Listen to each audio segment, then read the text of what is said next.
Welcome to Vacation Station, hosted by Lisa and Nancy, editors of BigBlendMagazines.com.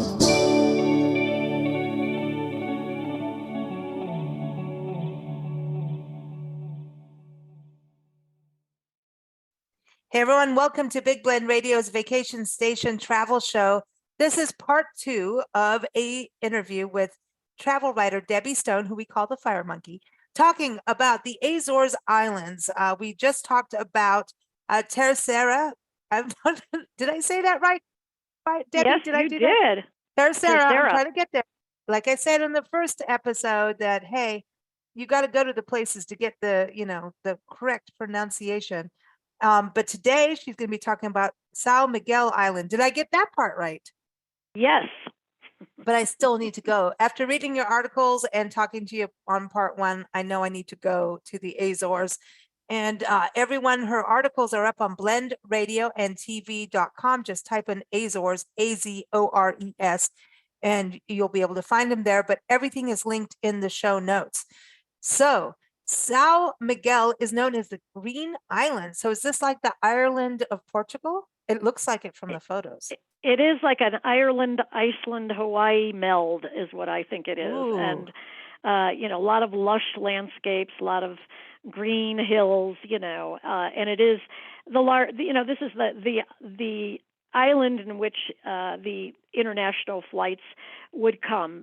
So it is the economic hub for all of the Azore Islands. And Ponta Delgada is the main city on São Miguel. And so this is, the major place where the planes would land. For example, if you were going from Boston to the Azores, you would go to Ponta Delgado on São Miguel. So once again, we used a company, Archipelago Choice, and they arranged our accommodations, they arranged our tours and our transfers, and provided us with some great information, as before on Tercera. And so we stayed at a very nice boutique type of hotel, historical hotel as well. It's called the Hotel do Colégio, and it is back in the 19th century and was a school, and then it became a hotel. And so it has a lot of historical charm, great breakfast, great rooms, an outdoor pool. And what's really nice about it is it's right there in the city center area where you can walk to everything. I love that part. I love to be able to just walk outside, especially just, from your hotel. And where were you staying? Tell us everybody about that, because I think and you were, again, like you were when you're doing Tercera, you were with the AzoresChoice.com. Just had to put it there as a website plug for them. You were with them, right, during this whole trip. They arranged guides for us. So each day we had different guides and explored different parts of the island. For example, we did a Ponta Delgada food tour.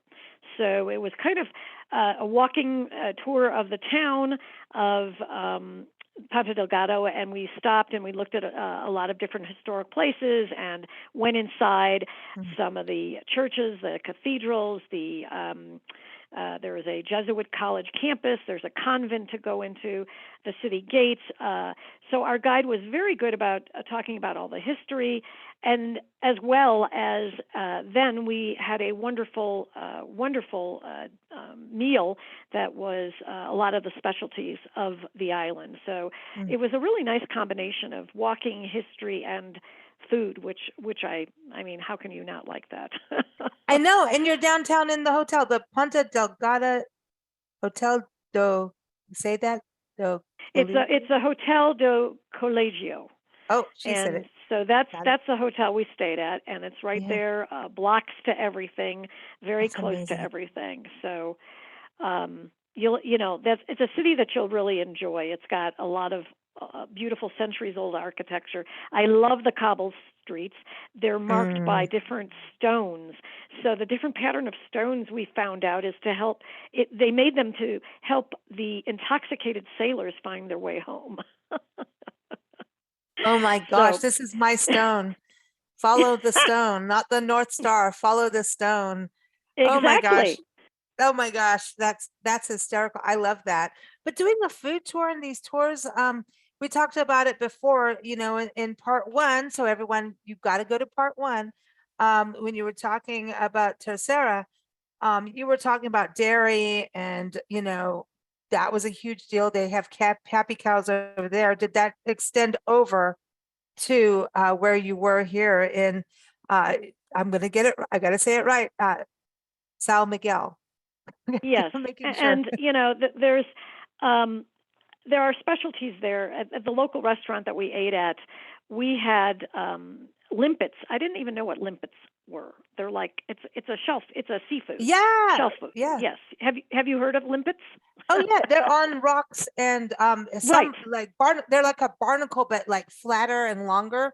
Like it's Right. almost like it's not an oyster, but it's almost like a No. suction cup on a rock. Yes. And so we had the limpets and we had octopus and we had tuna. Tuna is very popular on the islands, Hmm. and sweet potatoes are extremely popular. And so it was really Huh. nice to try some Sweet different potatoes. things. Yeah, That sweet would be the potatoes. last thing I would think, Oh no, the Azorian sweet potatoes are very, very well known, and they're very delicious.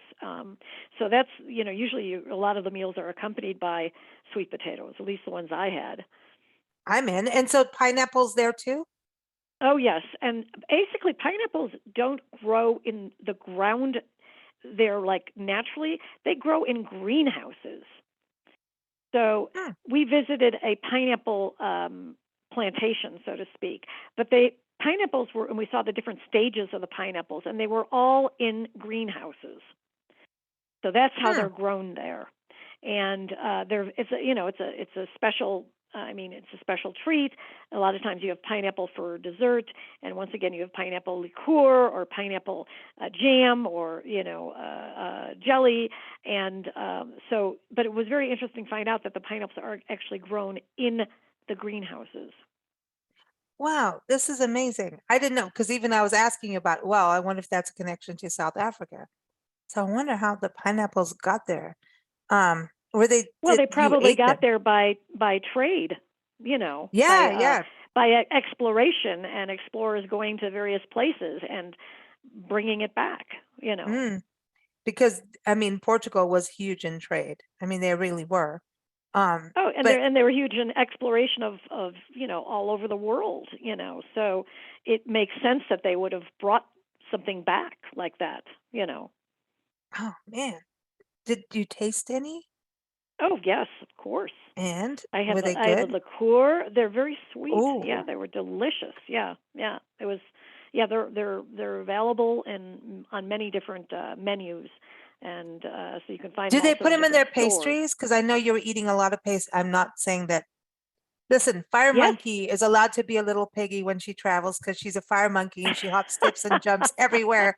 She is a very active human being, which we all want to role model. She's the role model. We want to be like her. So that I don't know how you do it, but you do are able to like you send all these food photos. I'm going, I've met Debbie. How the hell is she doing this? I'm It's just called saying, it's but called little tastes, and lots of activity. But yes, they put the pineapples in the pastries. ooh, So one of them we mm, had that was very very delicious. It was called I think quejadas, and it's milk and egg pastry. But this one had like essences of pineapple, orange, cinnamon, mm. and so yeah, that they do put them in various different things. So it's a treat, and they are sweeter. They seem to be sweeter than the kinds of pineapples that we Did might you have. bring Supposedly, any pineapple liqueurs and that kind of thing home? Are you able to? Like when you're flying you home? I you mean, I know you travel light, but do you go home yeah, heavy? we travel light, so I don't check anything. So it's hard to bring liquids that Mm, are above the amount. But we definitely enjoyed as we were there. That was yeah, that was it's hard. very very Yeah. special. So yeah, no, definitely. But you know, the one thing about San Miguel is you can explore. You know, you can explore the town. You know, the city Ponta Delgado is very interesting, and you know, it's got the fort. It's got a sea coast area, a nice waterfront area. But then, you know, we spent the next several days exploring the rest of the island because there's so many natural marvels there. You know, once Mm. again, a lot of volcanic features, and in fact, Ooh. this island is actually the most volcanic active of the 9 islands. So there's going to be plenty of things to explore there. And one of the famous areas is called the Seven Cities, or the Sate. I think they call it the Sate Cidades, but it's the Seven Cities area, and it's named for the 7 peaks that are around this caldera. And there are 2 lakes there, and they are one of the 7 natural wonders of Portugal. There is the Blue Lake and the Green Lake, and they Mm. are distinctly, I mean, very blue, very green. And, you know, they have a scientific formation explanation, and then I like the legend explanation, which is that the tears of a green-eyed princess and a blue-eyed shepherd who shared a forbidden love came together, and this is what was created. So I like Wow. that version. But truly, the scientific is that the deeper lake, the blue lake, is reflecting the sky, and the shallower, the green lake, is reflecting the green No, hues of I don't want to the hear that island. part. I want the romantic, mythical legend. That's much more fun. I know the science of it. It's cool, but I'm just saying. But you also went to a fort that was getting attacked by pirates and privateers. That's pretty exciting. Yes, that is No? in the city in Ponta Delgado, and now it is a military museum. But it is the Fort of São Brás, and it's another highlight in town. But it is definitely one that was protecting the island from the pirates and the Mm. privateers. So religion seems to be very strong through Yes. these islands and in Portugal as a whole, right? Oh, of course. Yeah. Mm. Yeah. Yes, very Okay. much so. So there are a lot of churches. There, as I said, there are, you know, convents and monasteries, and you know, there's many religious buildings that people can, you know, go in and view and get the history. I mean, you know, there's a lot of different treasures, jewels, there's statues, there's, you know, all different kinds of pieces that are religiously oriented, chapels, lots of incredible tile work, lots of incredible Mm. gold in the altars, you know, in the naves. So, you know, you can get your fill of that. And, you know, as I said, Ponta Delgado is full of that, and we enjoyed that. And then we set off to explore the rest of the island. So Mm. some of the other natural parts of the island, you know, you've got these incredible viewpoints that you can do. We kayaked on the lakes, so that was I know wonderful. But she paddled. yes, we paddled. We paddled, but I think one of the most popular and really truly interesting places is the Furnace Valley, I and am so excited about this because that's where I this thought is, Iceland comes into play here a little bit. well, it's Mm. a volcanic, you know, so you're kind of like thinking that it's like a little mini Yellowstone, because you go and you see this incredible geothermal scene. So, you know, it's like the bubbling pots and the pools and the steam vents and, you know, all of that. And so you are in this valley that is full of these types of volcanic um, uh, creations, and then you see these pots that are they have been in the ground. And what's very interesting is that they're used as ovens, and they're for this traditional dish that's called the cozido das furnace, which is the stew of furnace, the area. And Mhm. so they will cook there for about 8 hours. They put the meat in there, the sausage, the vegetables, the Amazing. potatoes, all makes a stew, goes in the pot, and goes underground. And you know, the geothermal heat is what is cooking it. And then you see the people from the restaurants in the area. They come to get their pots, and their pots are all marked in different areas, and they know which pot to take out, and then they take it to the restaurant where they're going to be serving it. That's amazing to me. I mean, that's why you travel is for that kind of experience of I mean, I was looking at the photos and I'm just like, it to them, it's just a normal day of practice. To all of us travelers, we're like, holy cow, look at that. That's amazing. Oh, absolutely. And people, visitors are all standing there with their cameras watching, fascinating, and you know that the recipe and the method of cooking are, it's like generations of families that Right. have, been doing this. And it's for us, it's so intriguing. But when you live in Santa Fe, New Mexico, right? So definitely a lot of Catholic belief and um there's some of that in there. Did you connect with that part being that you live there and then go to Portugal through all of your Portuguese and everyone, there's more Portugal coming down the road on these shows, Lisbon, etc.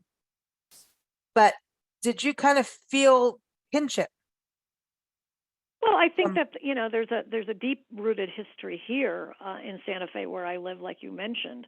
Very very deep rooted, very old, and I think that if you go to various places in around the world, you're going to find that same the deep rooted uh, religious history that's there, that's entwined with the culture. Mm, I love this. But you also got plant stuff, I love the plants. I love Yes, gardens and you went to a tea plantation. I mean, you've done pineapple plantations, now you're doing tea, um, and gardens. I mean, this is the other side of this where you've got here's this volcanic side that's this black rock that's, right. abrasive, right? But it looks like it's also crumbly looking. But then here's these beautiful green lush plants and so there's that Hawaii thing again, right? So Yeah, there's this, lush area. The Terra Nostra Botanical Garden was, to me, unbelievable. It was just incredible. The types of flowers and plants that they had, and these grottos and these waterfalls, and just a beautiful, beautiful place. And what was so interesting about it is the park also has a natural hot springs, and there's this ginormous thermal pool that is a really popular spot. You can soak in it. The mineral rich water looks kind of orangey, muddy brownish kind of color, and it's very very popular. People come, locals come from, they go there to soak, and so do the visitors.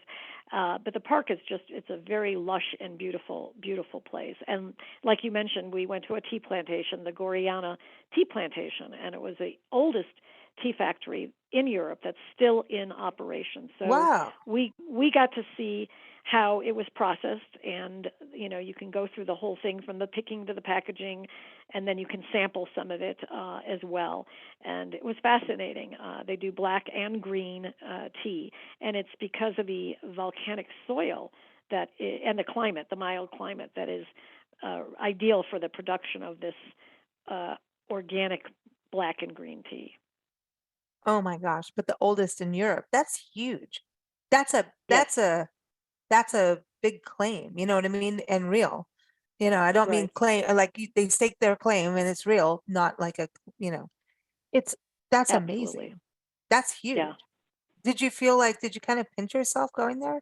Like, you Oh, know, absolutely. I've had many, many pinch me moments. I would be black and blue. I know, I get it. Now, I don't want to stop without talking about the bird watching. Um, I know we have such a huge audience of birders and they have their life list. And like when you do see birds, like right now, I saw a bird that an indigo bunting, which is a huge deal for me. Mm. Um, yeah, I mean, and it's right there. And you think as soon as I pull my camera out, it told me where to go. It said, no, I'm not doing it. I'm bailing from you. But you did get a bird photo. You did. You got one. Um, this is an interesting thing because you always think about Costa Rica and South America for birds, right? And there's all these tropical places. Hawaii's got amazing birds. Africa, right? America. Portugal, I never thought of Portugal as a birding destination. And boy, did you prove me wrong. I'm stupid. you know? No, So, the Azores, I was unaware of the fact that the Azores is a huge mecca for birders. And I'm not a birder, but we went on a bird watching tour with Gerby Birding, the owner of the company, Gerby Michelson, a Dutch man who's been a longtime resident of the islands. And he was very passionate. He's very passionate about nature and birds. But he was telling us about the Azores bullfinch, which is one of Europe's rarest birds. And we heard that people come from all over just to try and see it. And we couldn't believe our luck. I mean, it was like beginner's luck. But he says normally he doesn't see a flock of these birds. It's like maybe you catch one that's flying somewhere, but we saw a bunch of them, and they were on the bushes and in the trees. And Wow. so that was like, wow. I never expected to see a bird that was so rare and so desirable in terms of on birders' lists. This sounds like a cool place to go, and I want to go on the birding trip. I want to go do that because I was reading the bird list. I mean, Rosie, it turns. I want to see that. Yeah, beautiful These things. they have their own wood pigeons. I mean, this is so cool. And the San Miguel Goldcrest. I mean, come on, Yeah. everyone, you've got birds. These are your lifers, over 400 species. Yeah, And then it's you can quite, have quite pineapple amazing. liqueur after you've gone for a birding hike. You can have pineapple liqueur, all this amazing food. So everyone, AzoresChoice.com is the website to go to plan your adventure. Also, keep up with Debbie's stories. We've got them linked in the show notes, also up on blendradioandtv.com. Just type in Azores, you'll find it, or Debbie Stone, you'll find it. So thank you so much, Debbie. It is always fun. Debbie is here every fourth Tuesday. Next month, we're going to Memphis, right? We're going to talk about the blues. We like it. Absolutely. Switching gears. Awesome. And barbecue. Yeah. Thanks, Debbie. Fire Monkey. All right. Thank Happy you. travels. Thanks so much. Bye-bye.